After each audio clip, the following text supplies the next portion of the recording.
Assalamualaikum dan salam sejahtera. Bersama saya Muhammad Syahrizam Awang dalam Berita Pagi Sabah edisi Sabtu 20 November 2021. Kementerian Pembangunan Luar Bandar KPLB Sabah bakal melaksanakan program pemulihan ekonomi khususnya di kawasan utara Sabah yang terjejas akibat pandemik COVID-19. Menterinya Dato' Jahid Jahim berkata, perancangan itu hasil perbincangan dengan pelbagai pihak dalam usaha merancangkan kembali sektor ekonomi di kawasan terbabit sekaligus membantu memulihkan sosioekonomi penduduk. Kerjaan persekutuan dengan kerjasama kerajaan negeri dan di peringkat daerah untuk mencari satu program model yang boleh memberi kesan positif dalam kehidupan rakyat yang memerlukan pembelaan.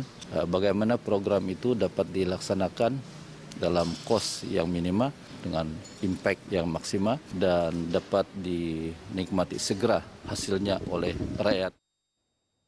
Dato' Jahid ditemui pemberita selepas merasmikan Majlis Penutupan Minggu Integriti KPLB Sabah di Kota Kinabalu. Tambah beliau, lokasi permulaan yang akan disasarkan dalam program pemulihan tersebut akan diumumkan selepas perbincangan lebih lanjut bersama pihak berkaitan dilaksana.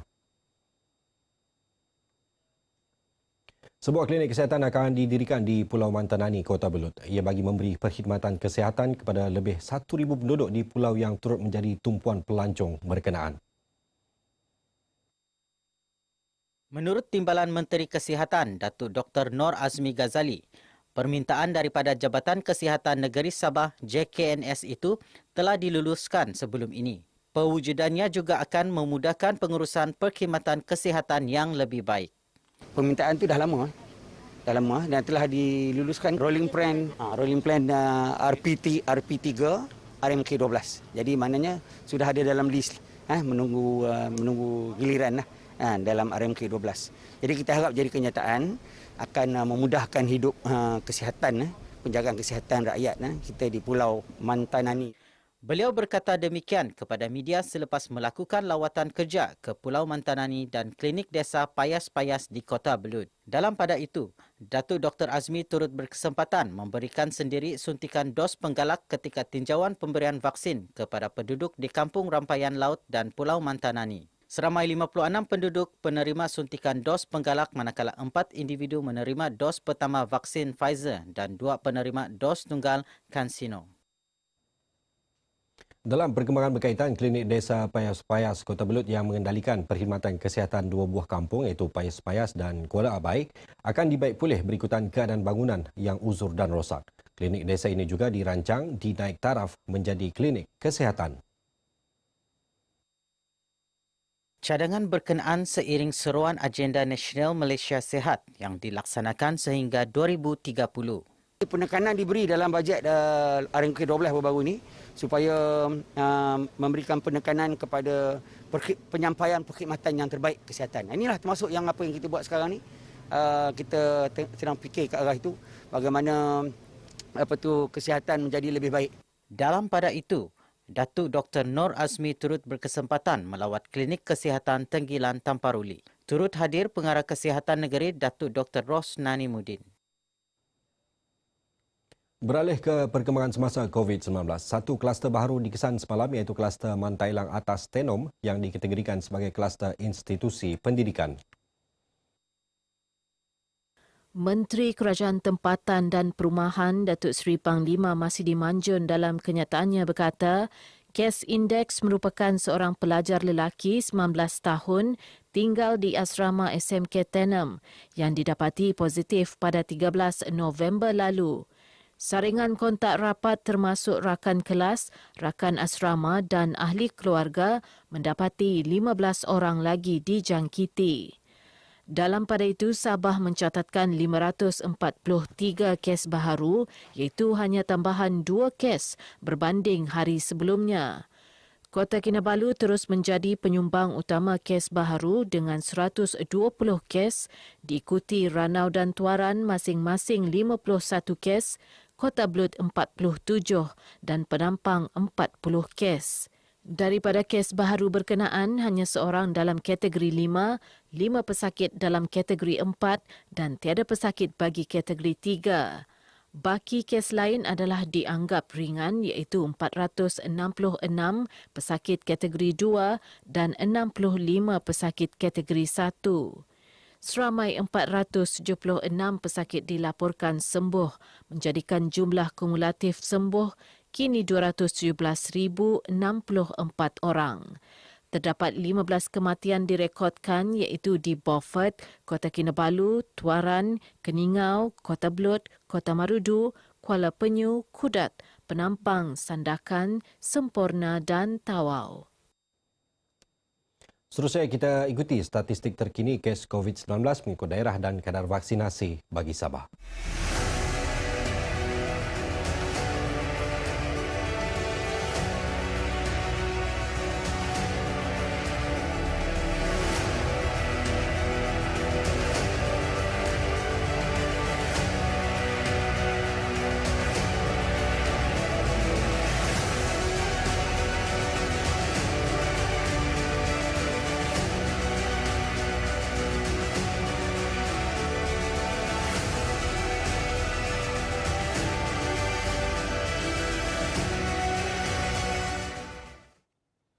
Baik, sementara itu sebanyak 264 premis diperiksa dalam operasi bersepadu pemantauan pematuhan SOP di seluruh negeri kemarin. Hasilnya, 14 kompaun pelbagai kesalahan direkodkan di 5 daerah. Menurut kenyataan Jabatan Kesihatan Negeri Sabah JKNS, 5 kompaun dikeluarkan di Tawau dan 4 di Penampang, manakala masing-masing 2 kompaun di Kota Kinabalu dan Keningau serta 1 kompaun di Sandakan. Ia melibatkan kesalahan tidak memakai pelitup muka, tiada penjarakan fizikal dan gagal menggunakan aplikasi MySejahtera. Setakat ini jumlah kompaun dikeluarkan melalui operasi berkenaan mencecah 12,584. Operasi bersepadu ini dijalankan pelbagai agensi antaranya polis, rela dan pihak berkuasa tempatan. Kempen kesedaran kanser payudara akan diadakan di setiap daerah di Sabah mulai 15 Januari tahun depan. Ia hasil inisiatif Persatuan Sokongan Kanser Payudara Kinabalu dengan kerjasama Hospital Queen Elizabeth, Kota Kinabalu. Menurut Presiden Persatuan Sokongan Kanser Payudara Kinabalu, Laura Bazan, kempen tersebut akan dilaksana di bahagian pantai barat Sabah terlebih dahulu sebelum diperluas ke daerah lain. Normally, what we do when we do breast cancer, when we go to kampung. So the first one is in Kampung Selupu. It's important to have that one day so that we can invite the kampung people. We give them a breast cancer awareness talk, and then lepas tu we also have the women will go for a breast check lah. That's what we normally do lah. Beliau ditemui media selepas kunjungan hormat terhadap isteri yang di-Pertuan Negeri Sabah, Tuan Nurlida Tan Sri RM Jasni di Istana Sri Kinabalu. Kunjungan bertujuan memaklumkan Tuan yang juga penaung Persatuan Sokongan Kanser Payudara Kinabalu mengenai perkembangan terkini aktiviti persatuan berkenaan. Seramai 500 ahli Persatuan Sokongan Kanser Payudara Kinabalu setakat ini. Seramai 50 pelajar dari Zon Pantai Barat menyertai program peneraju tunas Bridge Aspirasi anjuran kumpulan Yayasan Sabah di Kota Kinabalu. Ia diadakan bertujuan membantu mempersiap para pelajar untuk melangkah ke institusi pengajian tinggi. Berucap merasmikan program ini, Pengarah Kumpulan Yayasan Sabah, Datuk Gulam Haidar Han Bahadar berkata, para peserta didedakan kepada pelbagai kemahiran pelajar. Turut dikongsikan kaedah penetapan matlamat pelajar selepas menduduki peperiksaan Sijil Pelajaran Malaysia SPM, Sijil Tinggi Pelajaran Malaysia STPM dan Sijil Tinggi Agama Malaysia STAM. Beliau yakin ia dapat membantu pembangunan para pelajar yang bakal menjadi pewaris gagasan dan pentadbiran masa depan negara. Ujar Datuk Gulam Haidar, pihaknya akan terus komited melaksana pelbagai program seumpama agar dapat melahirkan lebih ramai modal insan tempatan berkualiti. Program selama 3 hari ini dijayakan dengan kerjasama Yayasan Peneraju Pendidikan Bumi Putra. Persatuan Industri Kecil dan Sederhana Wanita Sabah IKS Nita buat julung kalinya akan melancarkan buku 100 Wanita Inspirasi Sabah 2021 di Pusat Konvensyen Antarabangsa Sabah SICC Kota Kinabalu hari ini.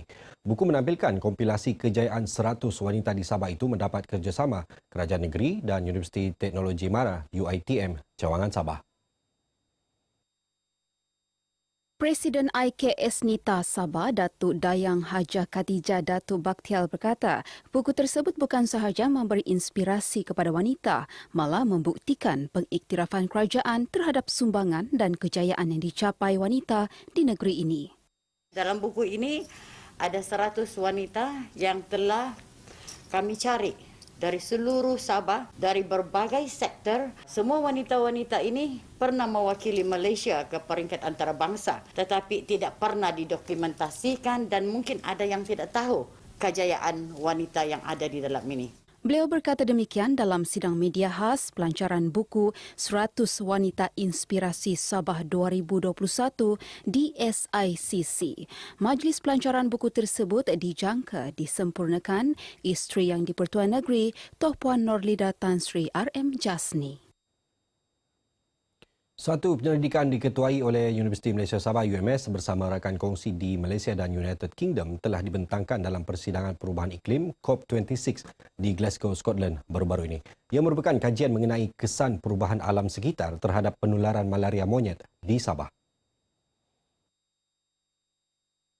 Menurut kenyataan UMS, para penyelidik terlibat telah menunjukkan peralatan baharu seperti drone dan kamera termal yang boleh digunakan untuk merakam kesan perubahan alam sekitar terhadap penularan penyakit berkenaan. Ketika kajian dijalankan, para penyelidik telah menangkap nyamuk, memetakan tanah serta menjejak pergerakan monyet dan manusia bagi menilai bagaimana penebangan hutan dan perubahan penggunaan tanah meningkatkan risiko malaria monyet di Sabah. Peralatan berkenaan membantu penyelidik membentuk sistem pengawasan dan kawalan baharu untuk mengenal pasti tempat wabak akan berlaku.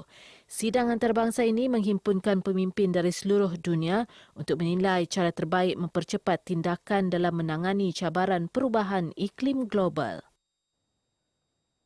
Baik, sekian berita pagi Sabah untuk kali ini. Teruskan bersama RTM untuk berita sahih dan terkini. Saya Muhammad Charizam Awang. Assalamualaikum dan salam hormat.